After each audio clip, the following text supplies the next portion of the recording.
যদি আমি কৃষ্ণ নাম আশ্ৰয় নকৰোঁ তেতিয়াহ'লে আমাৰ অৱস্থাটো কি হ'ব আমাৰ কিয় অশান্তি হয় ঘৰখনত আমাৰ মনত কিয় অশান্তি হয় শৰীৰ কিয় অসুস্থ হয় তাৰ উত্তৰটো হ'ল সেইটো সেইকাৰণে আমি প্ৰত্যেকেই চিন্তা কৰাটো অতিব প্ৰয়োজন আমাৰ যিজনা নামাচাৰ্য প্ৰভুৱে আজি নামখাৰী হাত ধৰিছিল সেই নামাচাৰ্য প্ৰভুজনাই নামৰ অন্তত যেতিয়া গুৰুঘৰীয়া আশীৰ্বাদ ভাগ প্ৰদান কৰিছিল তাৰ পাছত প্ৰভুজনাই এটি উপদেশ দিছিল আপোনাসবে সমস্তজনাই হয়তো কাণ পাতি শুনিছিল কৃষ্ণৰ চৰিত পৰম অমৃত আতপৰে নাহি আন কোটি কোটি তীৰ্থ তপ জপ যজ্ঞ হবিও নহি সমান নামাচাৰ্য প্ৰভুজনাই উপদেশ দিছিল কৃষ্ণৰ চৰিত্ৰ পৰম অমৃত আতপৰে নাহি আন অৰ্থাৎ কৃষ্ণদেৱৰ গুঞ্জক লীলা চৰিত্ৰ শ্ৰৱণ কৰি জীৱৰ যিমান কল্যাণ হ'ব তাৰ সমান কোটি কোটি তীৰ্থ তপ জপ যজ্ঞ হবেও এই সকলোবিলাক এটাও কৃষ্ণ নামৰ সমান হ'ব নোৱাৰে সেইকাৰণে আমাক গুৰুজনাই সিদ্ধান্ত দিছে আন দেৱ ধৰ্ম দূৰতে তেজিয়া কৃষ্ণত ভকতি কৰা আন সেই দেৱ ধৰ্মবিলাক তোমালোকে ত্যাগ কৰা ওম গণেশায় নমঃ এৰি দিয়া ওম দুৰ্গায় নমঃ এৰি দিয়া ওম নমঃ শিৱায় শিৱৰাত্ৰি যিটো ব্যৱস্থা এইটো তুমি এৰি দিয়া আন দেৱ ধৰ্ম এই ক্ষুদ্ৰ ৩৩ কোটি দেৱ দেৱতাক পূজা কৰি তুমি যি জীৱন অতিবাহিত কৰি আছিলা সেইটোৰ দ্বাৰা জীৱৰ অধোগতি শাস্ত্ৰই স্পষ্টভাৱে প্ৰকাশ কৰিছে গতিকে সেই অধোগতি পথটো ত্যাগ কৰি যদি পৰম গতি বিচাৰা তেতিয়াহ'লে তোমালোকে কেৱল কৃষ্ণৰ নাম লীলা গুণ যশ চৰিত্ৰ অমৃত তোমালোকে পান কৰা সেই জীৱ তেতিয়াই তোমাৰ হ'বৰ কল্যাণ সাধন হ'ব আৰু সেই নীতি নিয়মবিলাক বাকী 4 বেদ 14 শাস্ত্ৰ 17 পুৰাণত কিন্তু নাই আছে ক'ত ভাগৱতে আমাক তাৰ সিদ্ধান্তটো দিলে এৰা মোৰ উপদেশে কৰা ভাগৱত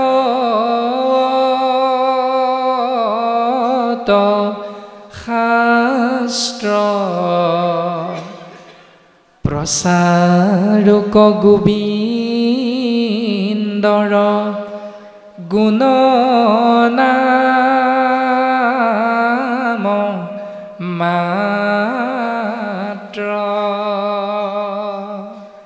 সেই ব্যাস মই তোমাক উপদেশ দিছোঁ তুমি শুনা তুমি আকৌ এভাগ শাস্ত্ৰ প্ৰণয়ন কৰা যাৰ নাম হ'ব মহাভাগৱত য'ত নাথাকিব অন্য দেৱতাৰ নাম য'ত থাকিব কৃষ্ণ গুণ নাম সেইকাৰণে মাধৱ গুৰুজনাই অপূৰ্ব সৃষ্টি নামঘোষা শাস্ত্ৰত উল্লেখ কৰিছে বৈকুণ্ঠৰ কল্পতৰু ভাগৱত শাস্ত্ৰ ঐহাৰ উত্তম ফল দান দক্ষিণা মাত্ৰ আছেনে এই বুলি লিখা আছেনে পদবন্ধে নাই কি বুলি লিখা আছে বৈকুণ্ঠৰ কল্পতৰু ভাগৱত শাস্ত্ৰ ইহাৰ উত্তম ফল পূজা পাৰ্বণ মাত্ৰ আছে নাই এই বুলিও নাই সকলোৱে জানে আপোনাৰ হবে বৈকুণ্ঠৰ কল্পতৰু মহাভাগৱত শাস্ত্ৰত ইহাৰ উত্তম ফল হৰিনাম মাত্ৰ বুলিহে কৈছে অৰ্থাৎ ইয়াত কেৱল আছে কৃষ্ণ গুণ নাম ইয়াত নাই কি শ্ৰাদ্ধ পিণ্ড যাগ যজ্ঞ পূজা পাতল দান দক্ষিণা ভোজনী মুণ্ডন এটা কথাও ভাগৱতত নাই সেইকাৰণে 4 নম্বৰ স্কন্ধত দেৱঋষি নাৰদৰ দ্বাৰা 10 প্ৰচেতসগণৰ আগত প্ৰকাশ কৰিছে বৃথা কথা কৈ কিষ কমৰস শাস্ত্ৰৰ তত্ত্ব নধৰি ভোজনী সৰাধে একো কেনৰাধৈ কিষক নুবুলি হৰি। সেই জীৱ যেতিয়ালৈকে তুমি কৃষ্ণ বুলি নকবা, যেতিয়ালৈকে তুমি কৃষ্ণ নামত সুদৃঢ় বিশ্বাসে শৰণ গ্ৰহণ নকৰিবা, তেতিয়ালৈকে শ্ৰাদ্ধ পিণ্ড দান দক্ষিণা পূজা পাতল যাগ যজ্ঞ একোৱেই তোমাক এই সংসাৰৰ পৰা তৰাই দিব নোৱাৰে নোৱাৰে নোৱাৰে। সেইকাৰণে দেৱঋষি নাৰদে এই সিদ্ধান্তটো দিছে।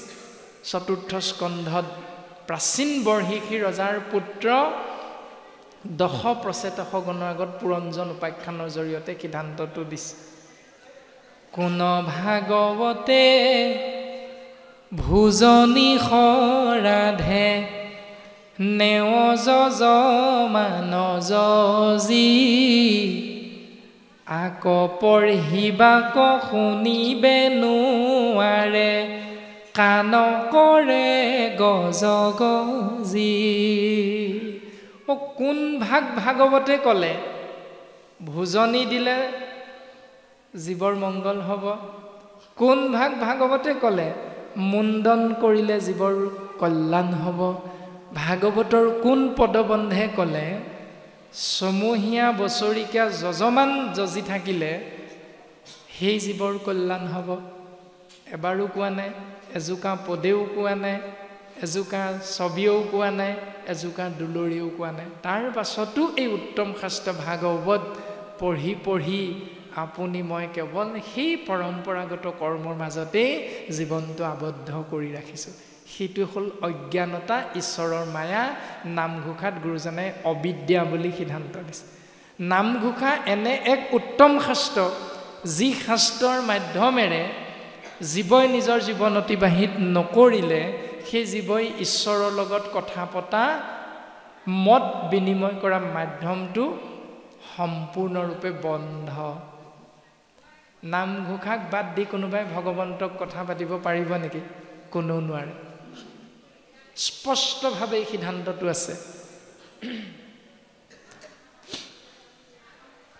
আমি যিমানেই নামঘৰত যাম, যিমানেই আমি চাকি বন্তি জ্বলাবলৈ আগবাঢ়িম, যিমানেই আমি এজন ভকতক সেৱা কৰিম, সেই ভকতক সেৱা কৰা সেই ব্যৱস্থাটোত আমি যিমান প্ৰাৰ্থনা গাম, ঘোষা গাম, প্ৰত্যেক জোকা কেৱল নামঘোষাই আমাক দিছে। সেইকাৰণে নামঘোষাক যদি আমি বাদ দিওঁ আমাৰ জীৱনটোৰ পৰা, তেতিয়াহ'লে ভগৱন্তৰ লগত কথা পতা বাটটো সম্পূৰ্ণৰূপে বন্ধ। আৰু সেইকাৰণে হয়তো আমাক বিদ্যালয়ত পিতৃ মাতৃয়ে যেতিয়া ছাত্ৰ হিচাপে নামটো লগাই দিছিল, তেতিয়াই আমাক শিক্ষক শিক্ষয়িত্ৰীয়ে বাৰান্দাত ঈশ্বৰক প্ৰাৰ্থনা কৰাৰ এটা নিয়ম শিকাইছিল। আৰু সেই নিয়মটো আমি যেতিয়া ডাঙৰ হ'লোঁ পাহৰি থাকিলোঁ।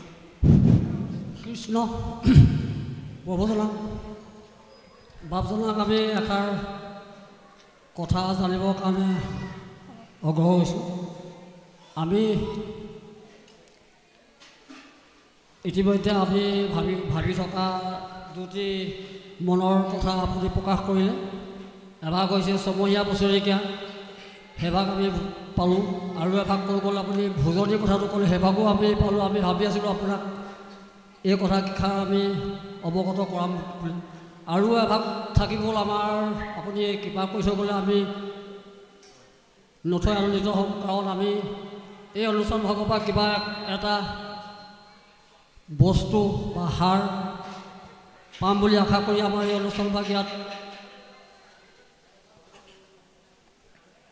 থিৰাং কৰা হৈছে। কথাটো হ'ল কি, আপোনাৰ জ্যোতিষময় চেনেলটোৰ যোগেদি আমি ভালেমানখিনি কথা আমি অৱগত হৈছোঁ যদিও আমাৰ বহু সংখ্যক বৃদ্ধ ভকত বৃদ্ধই হওক বা আইসকলে হওক, বহুতে হয়তো মোবাইলৰ যোগেদি এই কথাখিনি সম্পূৰ্ণকৈ পোৱা নাই, একাংশ হয়তো বাদ পৰি আছে। গতিকেলৈ এই ক্ষেত্ৰতে মই কথাষাৰ ক'বলৈ লৈছোঁ। আমাৰ গুৰু দুজনাৰ আদিৰ্ভাৱ তিথি আৰু তিৰুভাৱ তিথি দুভাগ আছে। তাৰ ভিতৰতে তিৰুভাৱ তিথিটো পতাৰ ক্ষেত্ৰত কি কিবা অপৰাধ আছে নি আপুনি অকণমান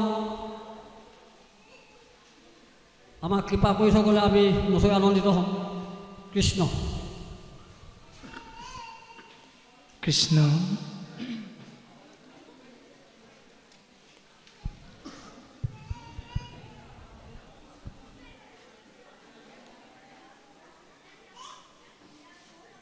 কৃষ্ণ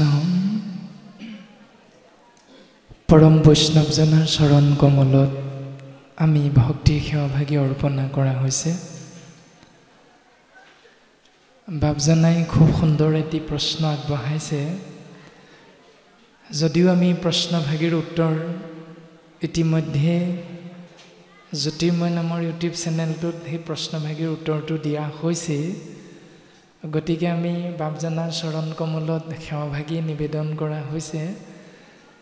খুব চমুকৈ আমি প্ৰশ্নটোৰ উত্তৰ দিবলৈ আগবাঢ়িব বিচৰা হৈছে যে গুৰুজনাৰ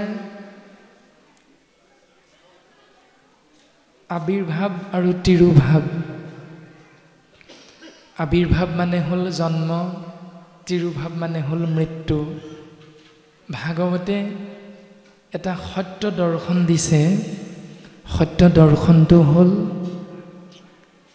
যে শৰীৰটো বিনাশী, আত্মা অবিনাশী। আৰু সেই অবিনাশী আত্মাৰ বাবে আমি শৰীৰধাৰী মনুষ্য নামৰ জীৱবিলাকে কোনো ছমহীয়া বছৰিকা কৰাৰ কোনো প্ৰয়োজন নাই। 6 নম্বৰ স্কন্ধত ভাগৱতৰ 6ষ্ঠ স্কন্ধত খুব সুন্দৰভাৱে ইয়াৰ উত্তৰ প্ৰদান কৰিছে। আমি সকলোৱে কথাখিনি কম বেছি পৰিমাণে বুজি পাওঁ, কিন্তু তাৰ প্ৰাক মুহূৰ্তত আমি বাপজনাই সোধা সেই প্ৰশ্নটিৰ উত্তৰটো আগবঢ়া হৈছে। আমি প্ৰথম জানিবলৈ চেষ্টা কৰিব লাগিব যে শংকৰনো প্ৰকৃততে কোন। বিদ্যালয়ত নাম লগাওঁতে আমি প্ৰত্যেকেই পাইছিলোঁ যে কুসুম্বৰ ভূঞাৰ গৃহত শংকৰ নামেৰে সত্যসন্ধাৰ গৰ্ভত এটি দেৱশিশুৰ জন্ম হৈছে। আৰু সেই দেৱশিশুটিৰ নাম ৰখা হৈছে শংকৰ, কিয়নো কুসুম্বৰ ভূঞাই তেওঁৰ বংশ পৰিয়ালে সেইখিনি সময়লৈকে দুৰ্গা পূজা, শিৱ পূজা আদি অন্য দেৱতাৰ পূজাবিলাক আশ্ৰয় কৰি আছিল। কিন্তু যেতিয়া এই ক্ষুদ্ৰ ক্ষুদ্ৰ দেৱ দেৱতাসকলৰ পূজা কৰিছিল, সেই পূজা কৰি জীৱই পৰম গতি লাভ কৰিব পৰা নাছিল। সেইকাৰণে গুৰু চৰিতৰ মাধ্যমেৰে আমাক এটি সুন্দৰ দৰ্শন দিছে। ৰাম পূৰ্বকালে ইটো ৰাজ্যে নাছিল ভকতি, নানা দেৱ পূজা মাত্ৰ আচৰে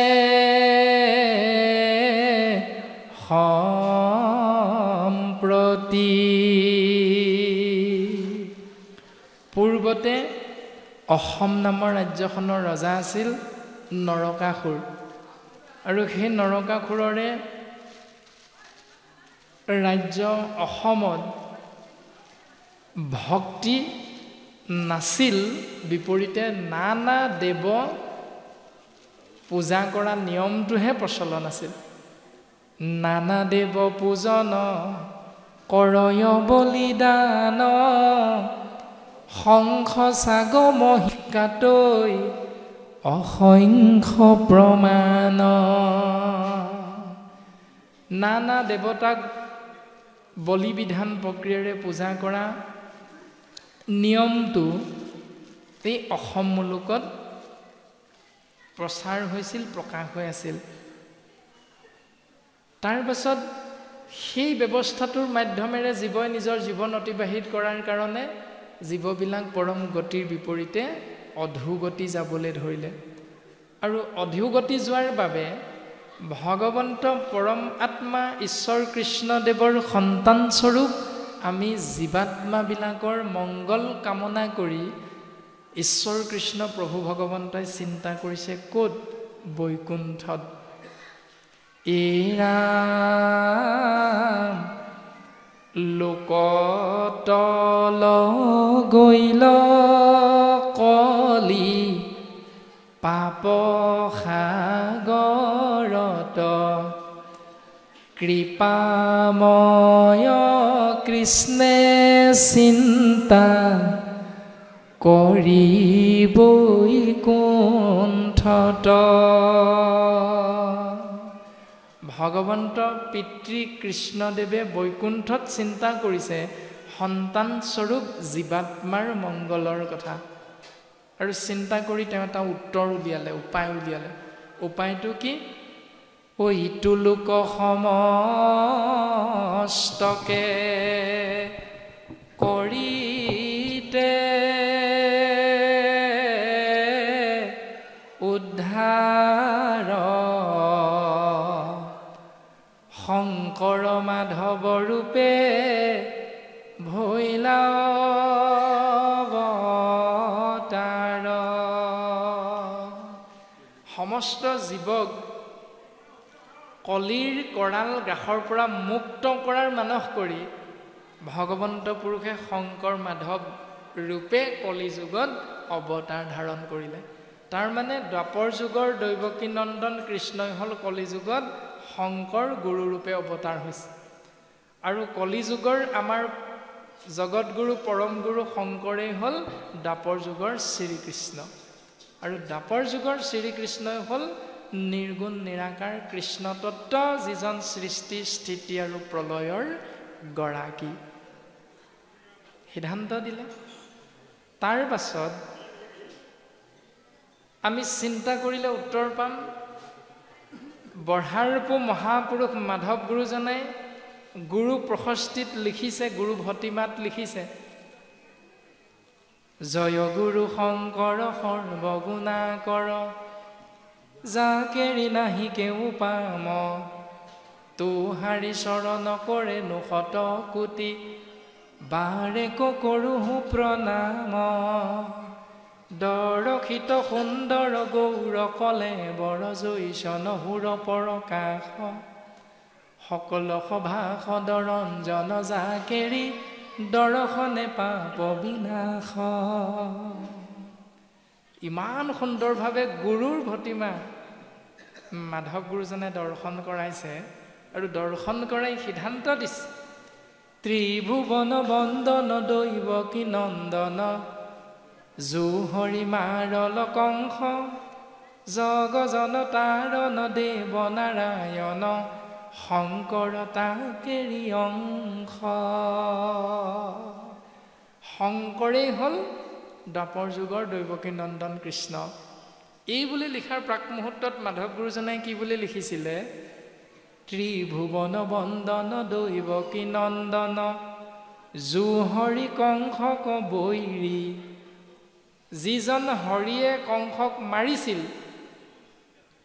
জগজন তাৰণ দেৱ নাৰায়ণ শংকৰ হুহি হৰি সেই হৰিয়ে হ'ল কলিযুগৰ শংকৰ যিজনে কৃষ্ণক মাৰিছিল তাৰ পাছত শংকৰক বঢ়াৰপু মাধৱে দৰ্শন কৰালে বোলে গুৰুজনা তোমাৰ বিষয়ে আমি একলম ধৰা হৈছিল চোৱাচোন শংকৰে ক'লে বোলে বঢ়াৰপু তুমি দেখোন গোটেইখিনি আমাক উদঙাই দিলা অকণমান ঢাকোন দি দিয়া তেতিয়া মাধৱে ঢাকোন দি শব্দৰ গাঁথনিটো অকণমান অদল বদল কৰিলে কিন্তু অৰ্থটো একেই ৰাখি দিলে ত্ৰিভুৱন বন্দন দৈৱকী নন্দন জুহৰি কংসক বৈৰী ইয়াৰ বিপৰীতে জুহৰি মাৰল কংস অৰ্থ কিন্তু একেটাই যিজন হৰিয়ে কংসক মাৰিছিল জগজন তাৰণ দেৱ নাৰায়ণ